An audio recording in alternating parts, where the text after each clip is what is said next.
Halo semuanya, mohon izin pada dosen sekalian. Kami dari kelompok Agora dan saya Bismart bersama dengan rekan saya yaitu silakan Bang, perkenalan diri Bang. Halo semuanya, nama saya Muhammad Raka Nugroho. Saya rekanan dari Bismart. Pada episode kali ini, kelompok Agora akan membahas sebuah kasus yang cukup menarik, sekaligus tragis, yaitu perjalanan Republik Nauru, sebuah negara pulau kecil yang pernah menjadi salah satu negara terkaya di dunia. Namun kemudian mengalami kemerosotan ekonomi yang sangat drastis. Nah, benar sekali Bang. Jadi secara singkatnya, pada dekade 1970-an, Nauru ini memperoleh kemakmuran yang sangat luar biasa dari eksploitasi sumber daya fosfatnya. Namun saat memasuki tahun 2000-an, cadangan fosfatnya ini hampir sepenuhnya habis. Jadi di saat yang sama, kerusakan lingkungan yang parah serta pengelolaan investasi negara yang kurang menyebabkan Nauru ini mengalami krisis ekonomi yang sangat serius.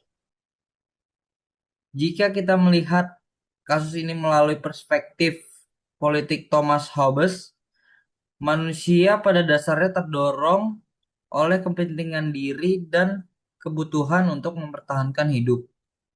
Ketika fondasi ekonomi Nauru runtuh, Hobbes mungkin akan berpendapat bahwa masyarakat berpotensi kembali pada kondisi yang ia sebut sebagai state of nature, yaitu keadaan keteraturan sosial melemah dan individu bersaing demi memenuhi kepentingannya masing-masing.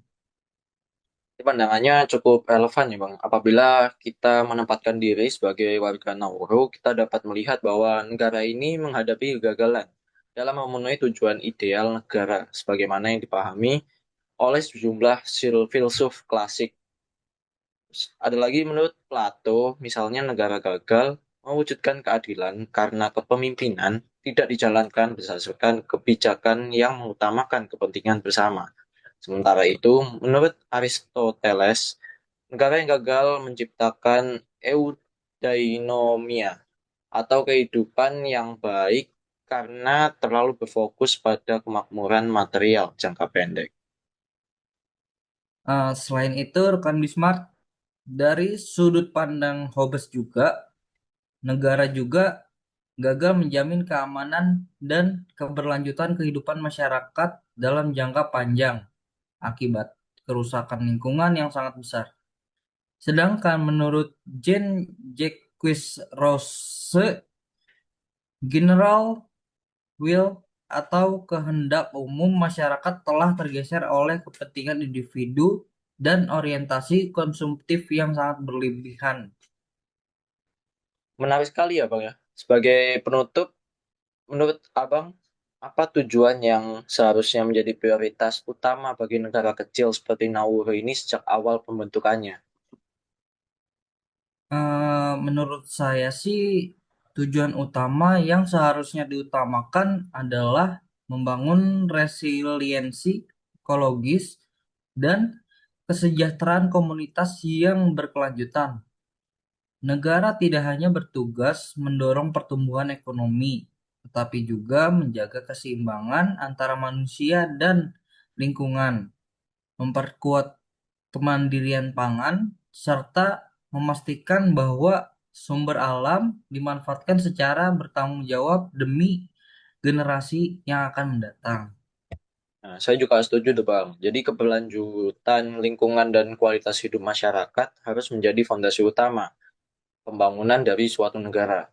Dari kasus Nauru ini, kita dapat belajar bahwa kemakmuran ekonomi yang tidak disertai pengelolaan sumber daya yang bijaksana dapat berujung pada krisis yang mendalam. Demikian pembahasan kami mengenai kasus Republik Nauru dari perspektif filsafat politik.